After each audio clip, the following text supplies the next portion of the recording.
free and which is very much required for India because Bengaluru ಇರಲಿ ಕಾಶ್ಮೀರ ಇರಲಿ ಎಲ್ಲೇ ಹೋದ್ರೂ ನಾವು ಸ್ವತಂತ್ರವಾಗಿ ಓಡಾಡೋ ಥರ ಇರಬೇಕು. ರೀಸೆಂಟ್ ಡೇಸಲ್ಲಿ ಕಾಶ್ಮೀರ ಹೋಗ್ತಿರೋದು ಇದು ಅಂದರೆ ಸೇಫ್ಟಿ ಇಲ್ಲ ಬೇಡ ಅಂತಾರೆ.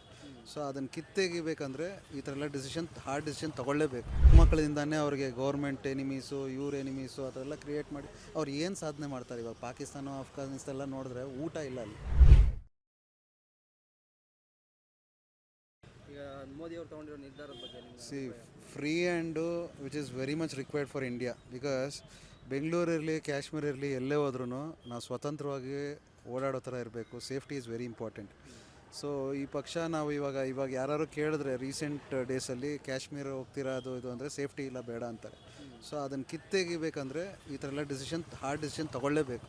ಆಮೇಲೆ ಇನ್ನೊಂದು ಯಾರು ಇಲ್ಲಿತ್ಕೊಂಡು ಪಾಕಿಸ್ತಾನ ಸಪೋರ್ಟ್ ಮಾಡ್ತಾರೆ ಅದೆಲ್ಲ ಮಾಡ್ತಾರೆ ಅವ್ರ ಮೇಲೂ ಏನಾದ್ರು ಆ್ಯಕ್ಷನ್ ತೊಗೋಬೇಕು ಅಂತ ನನ್ನ ಅಭಿಪ್ರಾಯ. ಓಕೆ, ಯಾವ ರೀತಿ ಉಪಯೋಗ ಆಗುತ್ತೆ ಉಪಯೋಗ ಒಂದು ಸರ್ ಸೇಫ್ಟಿ ಯಾರೇ ಎಲ್ಲೋದ್ರೂ ನಾವು ಆರಾಮಾಗಿ ಹೋಗಿ ವಾಪಸ್ ಬರೋದು ಅನ್ನೋದು. ಇವಾಗ 26 ಜನ ಸತ್ತಾಗ ಅವ್ರ ಫ್ಯಾಮ್ಲಿಗೆಲ್ಲ ಅವ್ರ ಹತ್ರ ಆಗತ್ತೆ ಅಂತಲೇ ಅಂದ್ಕೊಂಡಿಲ್ಲ. ಸೊ ಬಂದು ಎಲ್ಲೋದ್ರೂ ನಮ್ಗೆ ಸೇಫ್ಟಿ ಇರುತ್ತೆ ಅಂತ ಒಂದು ಭಯ ಹೋಗುತ್ತೆ. ಇನ್ನೊಂದು ಯೂನಿಟಿ ಬರಲ್ಲ ಸರ್. ಇವಾಗ ನಮ್ಮ ಇಂಡಿಯನ್ಸೇ ಹಿಂಗೆ ಬಂದು ಅಲ್ಲಿ ಬೇರೆ ಕಡೆ ಸಪೋರ್ಟ್ ಮಾಡಿಕೊಂಡು ನಮಗೇ ಸಾಯಿಸ್ಕೊಂಡು ಇದೆಲ್ಲ ಮಾಡ್ತಾಯಿದ್ರೆ ಯಾವತ್ತಿದ್ರೂ ಇದು ಅನ್ಸೇಫ್. ಹಿಂದೂಸ್ ನಾವು ಏನು ಮಾಡ್ತೀವಿ, ಯಾರು ಬಂದರೂ ವೆಲ್ಕಮ್ ಮಾಡ್ತೀವಿ. ಬಟ್ ಇದು ಬಂದು ಇಂಟೆನ್ಷನ್ ಬೇರೆ ಕಮ್ಯುನಿಟಿಗೂ ಬರಬೇಕು. ಮತ್ತು ಈ ಫ್ರೀ ಹ್ಯಾಂಡ್ ಕೊಟ್ಟಿರೋದು ನೆಕ್ಸ್ಟ್ ವಾರಲ್ಲಿ ನೀವೇನು ಬೇಕಾದರೂ ಮಾಡ್ಬೋದು ಅಂತ ನಮ್ಮ ಮಿಲ್ಟ್ರಿ ಅವ್ರಿಗೆ ಏನು ಬೇಕಾದ್ರೂ ಮಾಡ್ಬೋದು ಅಂದರೆ ಅವ್ರು ಏನು ಬೇಕಾದ್ರೂ ಮಾಡಲ್ಲ.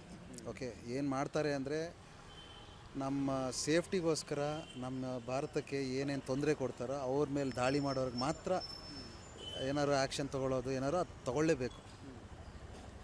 ಯಾವ ರೀತಿ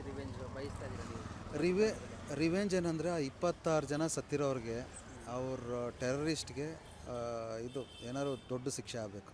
ಅದೊಂದೇ ಇದು ಯಾವ ರೀತಿ ಗಲ್ಲಿಗಾಕ್ಬೇಕು. ಬೇರೆ ಟೆರರಿಸ್ಟ್ಗಳು ಈ ಥರ ಏನಾದರೂ ಮಾಡೋರಿಗೆ ಜೀವದ ಮೇಲೆ ಭಯ ಇರಲ್ಲ ಅಂತ ಸಾಯಿಸ್ಬಿಟ್ರೆ ಅಷ್ಟು ಈಸಿಯಾಗಿ ರಿವೆಂಜ್ ತೊಗೊಂಡಾಗ ಅನ್ಸುತ್ತೆ.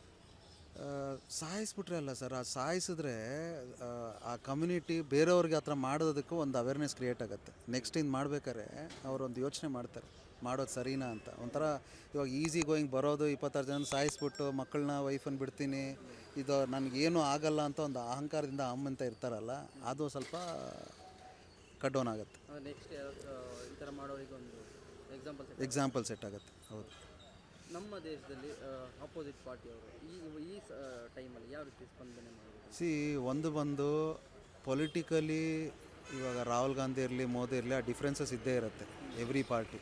ಇವಾಗ ಎಲ್ಲರೂ ಯುನೈಟ್ ಆಗಬೇಕು. ಯುನೈಟ್ ಆಗಿ 26 ಜನನೂ ಫಾರಿನರ್ಸು ಇದ್ದಾರೆ, ಎಲ್ಲ ಕಮ್ಯುನಿಟಿಯವರು ಇದ್ದಾರೆ. ಸೊ ಅದು ಬಂದು ಇವಾಗ ಇದು ಕಾಂಗ್ರೆಸ್ ಇರಲಿ BJP ಇರಲಿ ನಮ್ಮ ಫ್ಯಾಮ್ಲಿ ಮೆಂಬರ್ಗೆ ಈ ಥರ ಆದರೆ ನಾವೇನು ಮಾಡ್ತೀವಿ ಅದನ್ನು ಇದ್ರಲ್ಲಿ ತೋರಿಸ್ಬೇಕು. ಸೊ ಬೋತ್ ಕಾಂಗ್ರೆಸ್ಸು ಯಾವುದಾದ್ರು ಇದೆಯೋ ಎಲ್ಲನೂ ಯುನೈಟ್ ಆಗಿಬಿಟ್ಟು ಇದೆಲ್ಲನೂ BJPಗೆ ಮೋದಿಗೆ ಎಸ್ಪೆಷಲಿ ಸಪೋರ್ಟ್ ಮಾಡಬೇಕು. ಪಕ್ಷ ನೋಡಬಾರ್ದು. ಇವಾಗ ನೋ ಪಕ್ಷ ನೋ ರಿಲಿಜಿಯನ್. ಸೊ ಈಗ ಆಗಿರೋದಕ್ಕೆ ಮುಂದೆ ಆಗದೆ ಇರೋದಕ್ಕೆ ಏನು ಮಾಡಬೇಕು ಆ ಥರ ಸಪೋರ್ಟ್ ಮಾಡಬೇಕು. ಹಿಂದೂ ಯಾಕೆ ಟಾರ್ಗೆಟ್ ಅಂದರೆ ಹಿಂದೂ ಹಂಗೆ ಆಗ್ಬಿಟ್ಟಿದೆ ಸರ್. ಇವಾಗ ನಾವೇನಂದರೆ ಇವಾಗ ನನ್ನನ್ನು ಕೇಳಿದ್ರೆ ಯಾರಿಗಾರು ಹೋಗಿ ನಾನಾಗಿ ಹೋಗಿ ಹಾಮ್ ಮಾಡ್ತೀನಿ ಅಂದರೆ ನಾನು ಮಾಡಲ್ಲ. ಯಾಕಂದರೆ ನಮ್ಮದು ಅಪ್ಬ್ರಿಂಗಿಂಗ್ ಆ ಥರ. ಇವಾಗ ನನ್ನ ಮಗನ ಕೇಳಿದ್ರು ಯಾರಿಗಾರು ಸಹಾಯ ಮಾಡು, ಒಳ್ಳೇದು ಮಾಡು ಈ ಥರ ಹೇಳ್ಕೊಡ್ತೀವಿ. ಸೊ ಇವಾಗ ಕಾಶ್ಮೀರಕ್ಕೆ ನಾನು ಹೋಗಿದ್ದೆ ಯಾವಾಗ ಒಂದು 3-4 ಇಯರ್ಸ್ ಹಿಂದೆ. ಅಲ್ಲೆಲ್ಲ ನೋಡಿದಾಗ ನನಗೆ ಅದು ಭಾರತನ ಅಲ್ಲ, ಇಂಡಿಯನ್ಸ್ ಆರ್ ಡಾಗ್ಸ್, ಆಮೇಲೆ ಮಿಲ್ಟ್ರೀಸ್ ಆರ್ ಡಾಗ್ಸ್, ಅದೆಲ್ಲ ನೋಡಿದಾಗ ನಮ್ಮ ಭಾರತನ ಅಲ್ವಾ ಅಂತ ಒಂಥರ ಭಯ ಇದಾಗುತ್ತೆ. ಚಿಕ್ಕ ಮಕ್ಕಳಿಂದಾನೇ ಅವ್ರಿಗೆ ಗೌರ್ಮೆಂಟ್ ಎನಿಮೀಸು ಎನಿಮೀಸು ಆ ಥರ ಎಲ್ಲ ಕ್ರಿಯೇಟ್ ಮಾಡಿ ಅವ್ರು ಏನು ಸಾಧನೆ ಮಾಡ್ತಾರೆ. ಇವಾಗ ಪಾಕಿಸ್ತಾನ ಅಫ್ಘಾನಿಸ್ತಾನ ಎಲ್ಲ ನೋಡಿದ್ರೆ ಊಟ ಇಲ್ಲ ಅಲ್ಲಿ. ನಮ್ಮ ಭಾರತದಲ್ಲಿ ಗೌರ್ಮೆಂಟ್ ಅವ್ರು ಹಾಕೋ ಇದೇ ತಿನ್ಬಿಟ್ಟು ಇದು ಮಾಡ್ತಾರೆ. ನಾನು ಎಲ್ಲ ಮುಸ್ಲಿಮ್ಸ್ ಅವರು ಹಂಗೆ ಅಂತ ಹೇಳ್ತಾ ಇಲ್ಲ. But who ever staying in India and supporting for Pakistan they should get out from India ಅಷ್ಟೇ. ಫ್ರೀ ಹ್ಯಾಂಡು ಈಗಿನ ಇದಕ್ಕೆ ಬೇಕಾಗಿದೆ.